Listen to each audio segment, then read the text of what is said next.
3 روز میں دوسرا رابطہ امریکہ ایران کشیدگی شروع ہونے کے بعد ایران اور ترکیہ میں ایک دفعہ پھر رابطہ ہوا ہے۔ اس رابطے میں کیا باتیں ہوئیں؟ کیا ایران اور ترکیہ مل کر امریکہ کے خلاف کوئی اتحاد بنانے جا رہے ہیں؟ اسی بارے میں عامر رضا سے بات کرتے ہیں۔ عامر بھائی، 3 روز ہوئے ہیں، ایک رابطہ ہوا ایرانی صدر مسعود پزشکیان اور رجب طیب اردوغان کے درمیان، اور اب ایک دفعہ پھر رابطہ ہوا ہے۔ اس رابطے میں کیا باتیں ہوئیں اور ان باتوں کے بعد آگے ایران کیا کرنے جا رہا ہے؟ دیکھیں، سب سے پہلی بات تو یہ ہے کہ ڈونلڈ ٹرمپ کے کل رات کے بیان کو دیکھیے، جس میں اس نے کہا کہ ایران مجھ سے مذاکرات کرنا چاہتا ہے، میرا فلوٹیلا جو ہے وہ ایران کی طرف جا رہا ہے۔ جس طرح کی وہ بات کرتے ہیں عجیب سے انداز سے، مجھے اب اس انداز کا کیا کہنا۔ اور میں نے آپ نے 2 دن پہلے 3 دن پہلے ایک ویلاگ کیا تھا جس میں ہم نے یہ بات کی تھی کہ ترکی جو ہے یہ پیامبر ہے، یہ ایران اور امریکہ کے درمیان کا برج ہے، نیٹو کا رکن ہے۔ ترکی اسرائیل کو تسلیم کیے بیٹھا ہے، اس کے ساتھ اربوں روپے کی تجارت کرتا ہے، اور یہ صرف امریکن ایک ہرکار ہے، یا اس کو کیا کہیں گے، ایک ڈاکیے کا کام کر رہا ہے۔ ادھر سے پیغام ادھر پہنچایا جاتا ہے۔ اہم بات یہ نہیں ہے کہ 3 دن میں 2 رابطے ہوئے، اہم بات یہ ہے کہ مسعود پزشکیان نے کہا کیا ہے۔ دیکھیں، اہم بات جہاں پہ ہے وہاں پہ آنا چاہیے ہمیں۔ یعنی میں نے جو زیوم کیا ہے کہ ترکیہ نے کوئی پیغام پہنچایا ہے ایران تک، یا کوئی بات کی ہے ایران سے، اور ایران نے آگے سے کیا جواب اس کا دیا ہے، یہ اہم بات ہے۔ لیکن جب پہلا رابطہ ہوا تھا تو پہلا رابطہ ترکی کی جو تھی جانب سے تھا کہ امریکہ جو ہے چاہتا ہے جنگ نہ ہو، اور ایران جو ہے وہ ان 4-5 مطالبات، اور 4 مطالبات آپ نے ہی بیان کیے تھے، جس میں یہ تھا کہ ایٹمی رول بیک کرے، میزائل پروگرام کو پیچھے لے کر جائے، 837 افراد جو گرفتار ہیں ان کو پھانسی نہ دے، اور وہاں پر وہ جو پابندیاں ہیں اسلامی انقلاب کی، اس کو رجیم چینج کا معاملہ تھا۔ یہ 4 اس کی بہت ہی شرائط تھیں جو اس نے پیش کر دیں۔ اب یہ ترکی کے ذریعے ہی آئی، کوئی ایران اور امریکہ کا ڈائریکٹ براہ راست کوئی رابطہ نہیں۔ اور جو بار بار یہ بات کہہ رہے ہیں کہ ایران کرنا چاہتا ہے، ڈونلڈ ٹرمپ اس بات کا اظہار کر رہے ہیں، تو یہ بات کو سمجھے کہ ڈونلڈ ٹرمپ یہ بتا رہے ہیں کہ میں ان سے رابطے میں ہوں، اور کس ذریعے سے رابطے میں ہوں، وہ یہی طیب اردوان اور مسعود پزشکیان کا جو 3 دن میں 2 ٹیلی فونک رابطے ہیں یہ ہے۔ اور میں نے آپ سے کہا کہ اس میں اہم پیغام کیا ہے، وہ سوچنے والی بات ہے۔ دیکھیں، ترکی کے ذریعے یہ پیغام ایران کو دیا گیا کہ آپ پر سمندری اور بری طریقے سے جو ہے حملہ کیا جائے گا، اور آپ کی ایٹمی تنصیبات کو تباہ و برباد کیا جائے گا، آپ کے اہم سرکردہ لوگوں کو جو ہے اٹھا لیا جائے گا اگر آپ نے یہ ڈونلڈ ٹرمپ کی رکھی ہوئی یہ شرائط نہ مانی تھی۔ اس کے جواب میں کل مسعود پزشکیان نے اس کا جواب دیا ہے، اور یہ جواب بڑا کلیئر اینڈ لاؤڈ ہے، یعنی بہت ہی واضح الفاظ کے اندر انہوں نے 2 چیزیں کہی ہیں۔ انہوں نے کہا جی کہ ہم امریکہ کے ساتھ ٹیبل پر بیٹھنے کو تیار ہیں، اور ہم جنگ نہیں چاہتے ہیں، ہم بھی جنگ کو ٹالنا چاہتے ہیں، لیکن اگر بات ہوگی ایران کے ایٹمی پروگرام پر، اور اگر بات ہوگی ایران کے میزائل پروگرام کے اوپر، تو پھر اللہ حافظ۔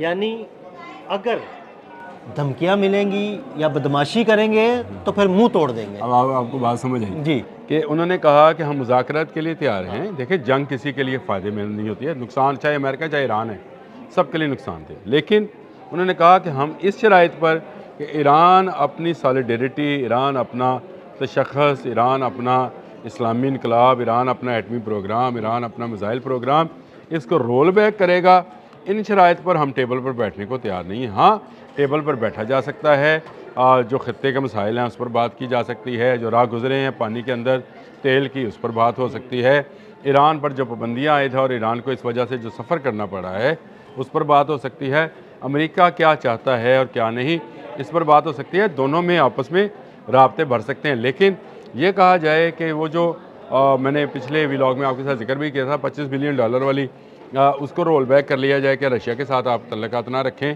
تو ایران اس پر کسی صورت تیار نہیں ہے۔ تو یہ بڑا واضح اور لاؤڈ جو ہے پیغام پہنچا دیا گیا ہے طیب اردوان کے ذریعے، اور طیب اردوان جو ہیں یہ پیغام ڈونلڈ ٹرمپ، دیکھیں آج رات بڑی اہم ہے، یہ پیغام چلا گیا ہے بالکل ایسی آج رات دوبارہ، اس وقت امریکہ میں ہاں اس وقت رات کے 12 بجنے والے ہیں ڈونلڈ ٹرمپ کے بھی رات کے، اور وہ پھر جب صبح اٹھیں گے تو پھر اس کے بعد انہوں نے کوئی جو ہے نئی وہ جو ہے درفتنی یا نیا کوئی جو بیانیہ ہے وہ سامنے لے کر آئیں گے، لیکن یہ پیغام ان کے پاس پہنچ گیا. اگر ہمارے پاس آ گیا اور میڈیا میں چلا گیا ہے تو اس کا مطلب یہ ہے کہ وہ امریکن صدر تک بھی وہ ہم سے پہلے چلا گیا ہوگا کہ وہ کسی صورت جو ہے پیچھے ہٹنے کو تیار نہیں ہے. یہ ایک طرح کا آپ اس کو ایران کی جانب سے طبل جنگ سمجھ لیں. یعنی ایران تیار ہے بھائی، بدماشی برداشت نہیں ہوگی. ہاں، معاملات اگر خوش اسلوبی سے طے کرنے ہیں تو پاسداران اسلام کا عدیل بھائی، پاسداران اسلام کا 2 دن پہلے جو بیان آیا تھا کہ ڈونلڈ ٹرمپ باتیں زیادہ کرتے ہیں، میدان میں نہیں آتے ہیں، میدان میں آئے، میدان میں پتہ چل جائے گا. پہلی بات تو یہ ہے کہ اس سے انہوں نے کہا کہ ہم اس سپر پاور سے دبنے والے نہیں ہیں. دیکھیں ان کا بیان آ گیا. اس کے بعد مسعود پزشکیان کا یہ رابطہ جو ہے یہ میں سمجھتا ہوں ترکی کے ذریعے امریکہ کو یہ پیغام دینا یہ طبل جنگ ہے. اور تیسرا، اب سے تقریباً 20-22 گھنٹے پہلے ایک اہم ملاقات رشیا ماسکو میں ہوئی ہے. کریملین اسکوائر میں جو صدارتی محل ہے اس کے اندر ولادیمیر پوٹن اور ایرانی جو سپریم کمانڈر نیشنل سیکورٹی کے سپریم کمانڈر ہیں ان کے درمیان، علی نام ہے ان کا جی، علی لارجانی، ہاں جی، ان کے درمیان جو ملاقات، ان کے مابین جو ملاقات ہے اور اس میں جو بات ہے، یہ بات بالکل واضح ہے کہ ایران نے اس کے بعد مسعود پزشکیان والا بیان جو ہے اس کو بلڈ کیا ہے. دیکھیں بات کو سمجھنے میں لگتا ہے یہ ہے یہ ملاقات اور ترکی کی صدر کی ایرانی صدر سے ٹیلی فونک گفتگو، ان دونوں کو اگر آپ ملا کر دیکھیں تو اس کا مطلب یہ ہے کہ ایران نے کہہ دیا ہے کہ اگر جنگ ہوگی تو ایٹمی جنگ ہوگی، اور اگر جنگ ہوگی تو پھر میدان میں ہوگی. یہ بیانات کی حد تک جنگ جو ہے یہ نہیں ہوگی، اور ہم اپنا ایٹمی پروگرام رول بیک نہیں کریں گے، اور ہم اپنا میزائل پروگرام رول بیک نہیں کریں گے. میزائل پروگرام میں اس پر بڑا ڈیٹیل میں آپ کے ساتھ بات کر چکا ہوں کہ Iran intercontinental ballistic missile بنانے جا رہا ہے، اور یہ 12,000 کلومیٹر سے زیادہ کی رینج کا میزائل ہوگا اور ایٹمی وار ہیڈ لے جانے کی صلاحیت رکھتا ہوگا. تو یہ اس سے کہا جا رہا ہے کہ رول بیک کرے. ایران نے $25 بلین کا نیوکلیئر معاہدہ کیا ہے رشیا کے ساتھ، تو اس کو کہا جا رہا ہے کہ وہ رول بیک کرے، اور اس پر رشیا بھی تیار نہیں ہوگا کیونکہ اس کا بھی نقصان ہے اس میں. تو یہ ساری وار اکانومی ہے جس کو مد نظر رکھ کر بات کرنی چاہیے. مسعود پزشکیان کا بڑا واضح پیغام ہے، اور طبل جنگ میں اس کو بار بار اس لیے کہہ رہا ہوں کہ جنگ سے پہلے وہ جو طبل بجایا جاتا تھا وہ اس بات کا اعلان ہوتا تھا کہ ہم تیار ہیں. تو یہ تیار ہیں اس ایٹمی جنگ کے لیے جس کو امریکہ ان پر مسلط کرنا چاہتا ہے، کیونکہ وہ اپنا ایٹمی بحری بیڑا لے کے آیا ہوا ہے. وہ اس وقت ایران پر دباؤ بڑھا رہا ہے. ڈونلڈ ٹرمپ روزانہ جب اٹھتے ہیں تو ایک میڈیا کانفرنس کرتے ہیں، کبھی جہاز میں، کبھی باہر، کبھی اندر، اور وہ ایران کو دمکا رہے ہیں.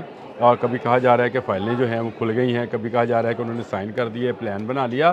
یہ سارے معاملات جو ہیں وہ اپنی جگہ پہ رہے، لیکن ایران اس وقت مرنے مارنے پر تلا ہوا ہے. میں نے ایک خبر سنی گزشتہ رات کہ امریکہ نے خطے کے ایک ملک کو جو ہے نا وہ پیغام پہنچا دیا کہ ہم ایران کو نہیں چھوڑیں گے. مجھے یہ لگتا ہے کہ وہ جو پیغام ہے وہ شاید ترکیہ کو ملا اور ترکیہ نے ایران تک پہنچایا. اچھا، یہ پیغام ترکی کو ملا تھا، اور ترکی کے وزیر خارجہ جو ہیں ان کا اس کے جواب میں ہی جو ہے وہ اعلان آیا تھا کہ ترکی کسی ملک کے داخلی معاملات میں کسی دوسرے ملک کی مداخلت کا کبھی حمایتی نہیں بنے گا.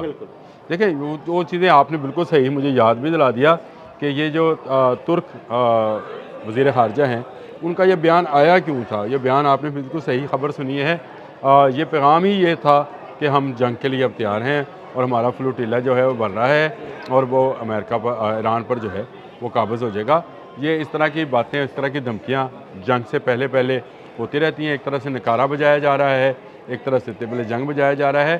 تو جنگ کے دہانے پر اس وقت یہ خطہ موجود ہے جس کو مڈل ایسٹ کہتے ہیں، اور اب رشیا کے میدان میں آنے سے میرا خیال ہے یہ جنگ جو ہے صرف جنگ نہیں ہے، ایک ایٹمی جنگ بن جائے. بہت شکریہ عامر رضا جی. بالکل عامر رضا نے آپ کو بڑی تفصیل کے ساتھ بتایا کہ کیا پیغام ایران تک پہنچایا گیا اور ایران نے اس کا کیا جواب دیا. عدیل احمد اور عامر رضا کو اجازت دیجیے گا. اللہ حافظ.